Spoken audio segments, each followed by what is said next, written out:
नमस्कार दोस्तों, हिंदू पंचांग के अनुसार सावन माह के शुक्ल पक्ष की पंचमी तिथि को नाग पंचमी का त्योहार मनाया जाता है। इस दिन नागों की पूजा की जाती है। मान्यता है कि इस दिन जो भी व्यक्ति नाग देवता की पूजा करने के साथ ही भगवान भोलेनाथ की पूजा व रुद्राभिषेक करते हैं, उनके जीवन के सारे कष्ट दूर हो जाते हैं। नाग पंचमी के दिन अनंत, वासुकी, पद्म, महापद्म, तक्षक, कुलीर, करकट और शंख नामक अष्ट नागों की पूजा की जाती है। साल 2023 में नाग पंचमी 21 अगस्त 2023 दिन सोमवार को है। तो चलिए सुनते हैं नाग पंचमी की कहानी। प्राचीन काल में एक सेठ जी रहते थे। उनके 7 पुत्र थे, सातों विवाहित थे। सबसे छोटे पुत्र की पत्नी अधिक विदुषी, सुशील और संस्कारी थी, परंतु उसका कोई भाई नहीं था। एक दिन बड़ी बहू ने कहा कि हम अपने घर को पीली मिट्टी से लिपेंगे, इसलिए वह अपनी सभी देवरानियों के साथ डलिया और खुरपी लेकर मिट्टी खोदने के लिए चली गई।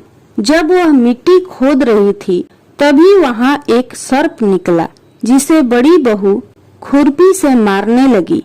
यह देखकर छोटी बहू ने उसे रोकते हुए कहा, आप इसे मत मारो, यह बेचारा निरपराध है। यह सुनकर बड़ी बहू ने उसे नहीं मारा। तब सर्प एक ओर जा बैठा। तब छोटी बहू ने उससे कहा, मैं अभी लौट कर आती हूँ, तुम यहाँ से कहीं मत जाना। यह कहकर वह सबके साथ मिट्टी लेकर घर चली गई और वहाँ वह घर के काम काज में फंसकर सर्प से जो वादा किया था उसे भूल गई। उसे दूसरे दिन वह बात याद आई तो वह दौड़ी दौड़ी उस स्थान पर पहुंची और सर्प को उसी स्थान पर बैठा देखकर बोली, भैया मुझे क्षमा कर दो, मुझसे बहुत बड़ी भूल हो गई। तब सर्प ने कहा, तुमने मुझे भैया कहा है, इसलिए तुम्हें छोड़ देता हूँ, नहीं तो झूठी बात कहने के कारण तुम्हें अभी डस लेता। आज से तुम मेरी बहन और मैं तुम्हारा भाई हूँ, तुम्हें जो भी मांगना हो मांग लो। वह बोली, भैया मेरा कोई नहीं है, आप मेरे भाई बन गए हैं, अब मुझे कुछ नहीं चाहिए। कुछ दिन व्यतीत होने पर वह सर्प मनुष्य का रूप रखकर छोटी बहू के घर आया और बोला कि मेरी बहन को मेरे साथ भेज दो। सबने कहा कि इसका तो कोई भाई ही नहीं था, तो वह बोला, मैं दूर के रिश्ते में इसका भाई हूँ। उसके विश्वास दिलाने पर घर के लोगों ने छोटी बहू को उसके साथ भेज दिया। उसने मार्ग में बताया कि मैं वही सर्प हूँ, इसलिए तुम डरना मत और जहाँ चलने में कठिनाई हो वहाँ मेरी पूंछ पकड़ लेना। छोटी बहू ने वैसा ही किया। इस प्रकार वह उसके घर पहुँच गई। वहाँ के धन और ऐश्वर्य को देखकर वह चकित हो गई। एक दिन सर्प की माता ने छोटी बहू से कहा, मैं एक काम से बाहर जा रही हूँ, तुम अपने भाई को ठंडा दूध पिला देना। उसके ध्यान में यह बात न रही और उसने सर्प को गर्म दूध पिला दिया, जिससे उसका मुख बुरी तरह से जल गया। यह देखकर सर्प की माता बहुत क्रोधित हुई, परंतु सर्प के समझाने पर शांत हो गई। तब सर्प ने कहा कि बहन को अब उसके घर भेज देना चाहिए। तब सर्प और उसके पिता ने उसे बहुत सा सोना, चांदी, जवाहरात, वस्त्र, आभूषण आदि देकर उसके घर पहुंचा दिया। इतना ढेर सारा धन देखकर बड़ी बहू ने ईर्ष्या से कहा, भाई तो बड़ा धनवान है, तुम्हें तो उसे और भी धन देना चाहिए। सर्प ने यह वचन सुना तो उसने और भी सोने की वस्तुएं लाकर छोटी बहू को दे दी।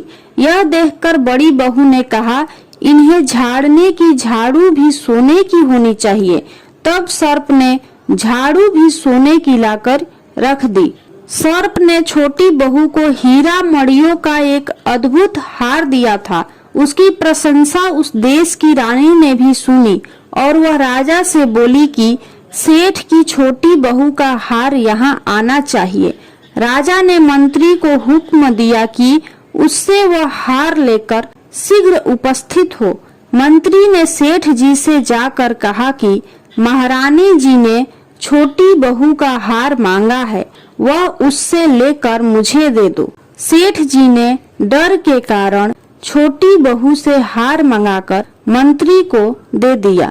छोटी बहू को यह बात बहुत बुरी लगी। उसने अपने भाई सर्प को याद किया और आने पर प्रार्थना की, भैया, रानी ने मेरा हार ले लिया है, तुम कुछ ऐसा करो कि जब वह हार उसके गले में रहे तब तक के लिए सर्प बन जाए, और जब वह मुझे लौटा दे तब हीरो और मड़ियों का हो जाए। सर्प ने ठीक वैसा ही किया। जैसे ही रानी ने हार पहना वैसे ही वह सर्प बन गया। यह देखकर रानी चीख पड़ी और रोने लगी। यह देखकर राजा ने सेठ के पास खबर भिजवाई कि छोटी बहू को तुरंत भेजो। सेठ जी डर गए कि राजा न जाने क्या करेगा। वे स्वयं छोटी बहू को साथ लेकर उपस्थित हुए। राजा ने छोटी बहू से पूछा, तुमने क्या जादू किया है? मैं तुम्हें दंड दूंगा। छोटी बहू बोली, राजन, मुझे क्षमा कर दीजिए, इसमें मेरी कोई गलती नहीं। यह हार ही ऐसा है कि मेरे गले में हीरो और मड़ियों का रहता है और दूसरे के गले में सर्प बन जाता है। यह सुनकर राजा ने वह सर्प बना हार उसे देकर कहा, अभी पहन कर दिखाओ। छोटी बहू ने जैसे ही उसे पहना वैसे ही वह हार हीरो मड़ियों का हो गया। यह देखकर राजा को उसकी बात का विश्वास हो गया और उसने प्रसन्न होकर उसे बहुत सी मुद्राएं भी पुरस्कार में दी। तब छोटी बहू अपने घर लौट आई। उसके धन को देखकर बड़ी बहू ने ईर्ष्या के कारण उसके पति को सिखाया कि छोटी बहू के पास कहीं से धन आया है। यह सुनकर उसके पति ने अपनी पत्नी को बुलाकर कहा, सच सच बताओ कि यह धन तुम्हें कौन देता है? तब वह सर्प को याद करने लगी। तब उसी समय सर्प ने प्रकट होकर कहा, यदि मेरी बहन के आचरण पर संदेह प्रकट करोगे तो मैं तुम्हें तुरंत डस लूंगा। यह सुनकर छोटी बहू का पति बहुत प्रसन्न हुआ और उसने सर्प देवता का बड़ा सत्कार किया। उसी दिन से नाग पंचमी का त्योहार मनाया जाता है और स्त्रियां सर्प को भाई मानकर उनकी पूजा करती हैं।